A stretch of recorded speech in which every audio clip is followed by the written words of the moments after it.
Voilà les amis, bonjour, c'est Yannick Le Graal. Déjà un tirage qui rien qu'à lui tout seul me prend 7 minutes à effectuer. Donc je vous ai mis les cartes pour cette fois-ci les prédictions au niveau mondial. J'ai demandé 4 événements majeurs au niveau international pour l'année 2020. Alors j'ai utilisé le tarot du Graal, le vice-versa tarot comme vous le voyez, donc c'est pour ça qu'on voit déjà le recto des cartes, mais j'ai prévu de les retourner. Je me suis fixé cette convention-là avant le tirage. Le tarot de Mona Lisa et l'oracle des Suards. Donc on a nos 4 événements. Eh bien écoutez, on va regarder carte après carte et puis essayer de démêler tout ça pour voir un petit peu cette année-là qui s'annonce quand même, je pense, assez intéressante. Alors allons-y sans tarder pour découvrir les cartes. Donc première ligne pour le premier événement. Alors là, on a une aide inattendue, un soutien d'amis, je dirais, d'amis qu'on n'a pas vu depuis longtemps. Alors déjà je vois la deuxième carte, du coup je m'étais fait un petit a priori sur cette ligne, et alors quand je vois cette carte, là je vous dis tout de suite, j'ai tout de suite pensé à Jeffrey Epstein, en voyant cette carte que j'avais eue pour annoncer sa mort, son suicide. Et donc là, on a des amis qui ressortent de l'ombre. Donc je dirais ce sont des liens, a priori des liens lointains, voilà, des liens qui apparaissent, qui ressurgissent du passé, c'est la signification de cette carte. Des amis qu'on n'avait pas vus depuis longtemps, avec qui on avait un fort lien, qui ressurgissent. Et vous voyez que cet homme en plus, il est en sang, il pourrait très bien représenter Jeffrey Epstein qui s'est pendu, qui est décédé. Voilà, on continue. Donc, eh bien entendu, pour la deuxième carte, alors du coup, je la retourne. Donc, on va voir peut-être d'abord, donc là, effectivement, on a Jeffrey Epstein. Déjà, on a un visage qui lui ressemble beaucoup. On a une affaire de pouvoir, d'argent. On est dans la carte du diable, de relations. On est dans l'esclavage sexuel. Voilà ce qui lui était reproché. Alors, pourquoi on a le Verseau? C'est une bonne question.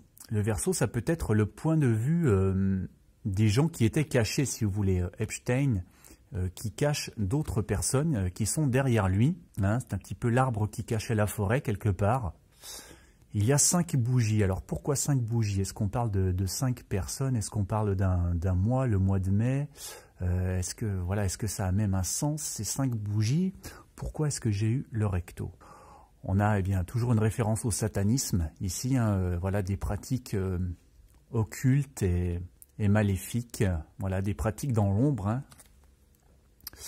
Voilà, donc peut-être un réseau de l'ombre. Voilà, des amis qui étaient cachés et qui appartiennent à un réseau obscur, peut-être cette année. Vous voyez aussi qu'on a un livre ici, un livre qui peut contenir des noms, peut-être. Alors ensuite... Tarot de Mona Lisa. Alors, là, on a l'idée d'amis avec qui on faisait la fête. On faisait une orgie, comme vous voyez, c'est la grosse beuverie. Et dans cette carte, il y a l'idée d'une sorte de trahison, peut-être. Voilà, une personne qui ne suit pas les autres, peut-être quelqu'un qui va balancer, finalement. Voilà, donc toujours ces rassemblements pour des orgies. Et la solitude, oui, cet homme qui est seul au milieu des autres, voilà, il réapparaît ici, effectivement. Alors c'est quand même une idée redondante de cette ligne aussi, la solitude. Là, ce personnage était tout seul, on l'a là. Donc il y a quelqu'un qui semble se démarquer, voilà, peut-être quelqu'un qui va donner des clés finalement, qui va donner des noms par rapport à l'affaire Epstein, si c'est bien ça. Voilà, alors à noter que la petite sentence qui accompagne cette carte est « Méfiez-vous de ceux qui gardent le silence pendant que tout le monde chante ». Ouais, elle nous parle d'ennui, de dégoût et de condescendance. Voilà, donc oui, effectivement, peut-être quelqu'un qui est dégoûté de ces pratiques-là, qui sait des choses et qui va faire avancer cette enquête. Voilà, écoutez, passons à l'événement 2. Un as de lance. Ok, bon, c'est une carte qui a priori nous parle d'un nouveau départ, d'un changement de cap. Bon, on va voir les cartes suivantes pour en apprendre plus. Donc là, on voit déjà qu'on a la tempérance. Alors, la tempérance. Ce sont deux cartes qui nous parlent de guérison, de repartir guéri, hein, quelque part. Là, cette carte arrive après un 10 d'épée, qui est une carte où il y avait eu pas mal de morts. Le chercheur était sur un tas de cadavres, il était blessé. Et donc là, on nous parle d'une nouvelle approche, d'une guérison, d'une sorte de renaissance. Et là, la tempérance aussi, on l'associe souvent à la guérison. On rééquilibre les choses. Alors, le verso est magnifique aussi, hein, avec cet aigle et ce lion ici. Bon, on va voir avec les autres cartes de la ligne pour essayer d'avancer. Ensuite,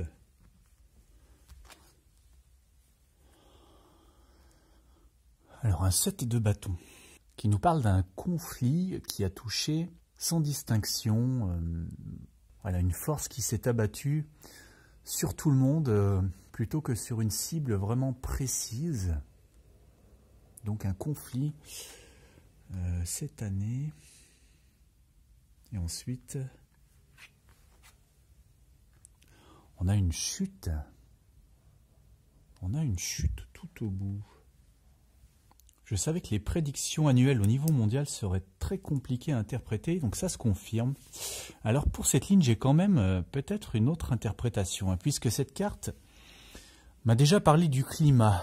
Hein, vous voyez que la nature est quand même occupe la place la plus importante dans cette image. Hein. On a un ciel assez mouvementé, des montagnes, on a la mer qui occupe une grande partie, donc ça m'a parlé déjà du climat, cette carte.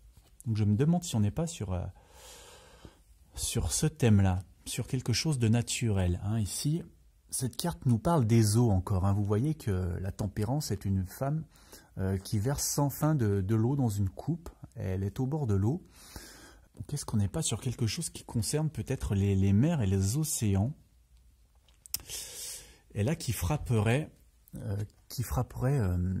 beaucoup de populations sans distinction. Hein. Moi, je pense à cette forme de vague ici, hein, ça me fait penser un petit peu à un tsunami, quelque chose comme ça.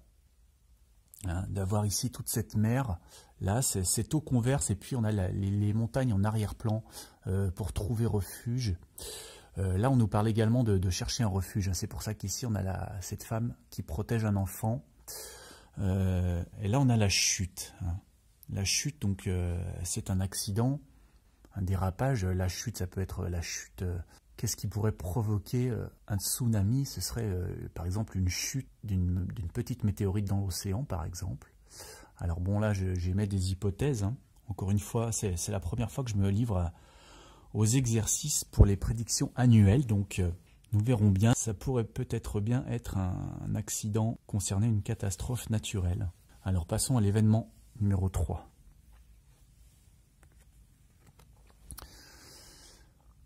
Donc là, on nous parle de richesse, voilà, de richesse matérielle, hein, pas de richesse spirituelle. Voilà, on nous parle d'argent, on nous parle de confort, on nous parle des gens qui sont privilégiés, hein, des hautes castes, des élites, voilà, des gens qui n'ont pas de soucis de fin de mois.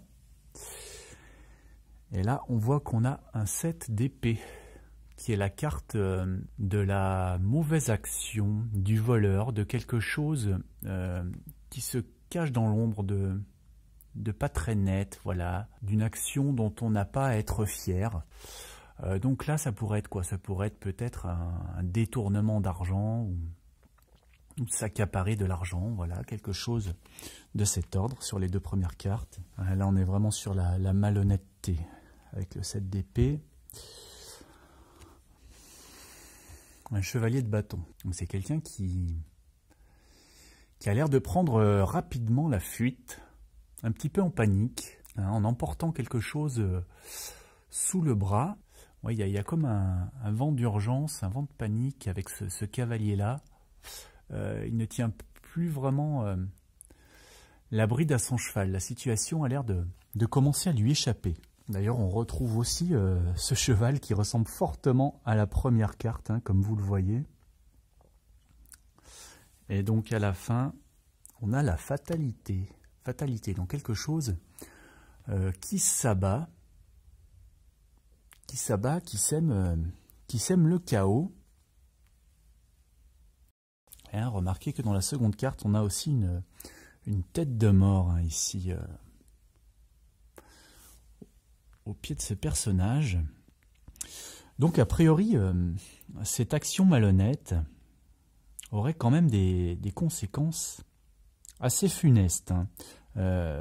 Il créerait comme un vent de panique. Alors là, on peut penser peut-être à une sorte de crise économique qui serait déclenchée peut-être par un détournement d'argent important. Voilà, là, la globalité de cette ligne, c'est ce que ça m'évoque, hein. Alors, dernier événement. Alors, déjà, ça coïncide avec la carte que je vois qui vient après, hein, ici, puisque là, on a une guerre. Grosso modo, on a un conflit de gens armés, de militaires, hein, des gens qui ont des armes. Vous voyez qu'ils ont des montures, ils ont des cuirasses, ils ont des épées. Donc là, ce sont a priori des militaires, hein, des professionnels. Voilà, donc un conflit, on a un as d'épée, donc... oui, j'allais dire plutôt un conflit qui démarre. Bon, voilà. Là, on nous parle de guerre. Et donc, on voit ici, de nouveau, un set de bâtons. On voit que, a priori, il y a un vainqueur dans cette guerre. Voilà, alors ce vainqueur, est-ce que cette carte nous donne des infos sur lui? Je ne sais pas. Peut-être que le blanc et le rouge correspondent à un drapeau d'un pays. Là, on peut voir aussi des chiffres romains, peut-être 10, 2, 5. Bon, on verra si ça a des significations. On va voir la suite.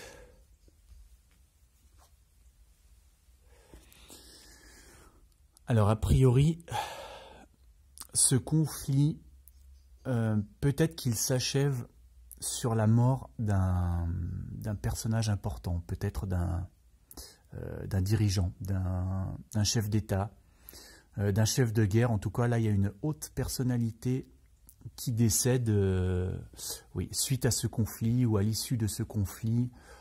C'est directement en lien.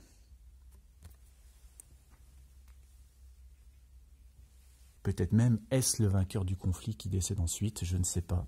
Alors, où est-ce qu'on est? Est-ce qu'on est en Syrie, peut-être, avec Bachar el-Assad, en Libye ou ailleurs? Alors, regardons la dernière carte.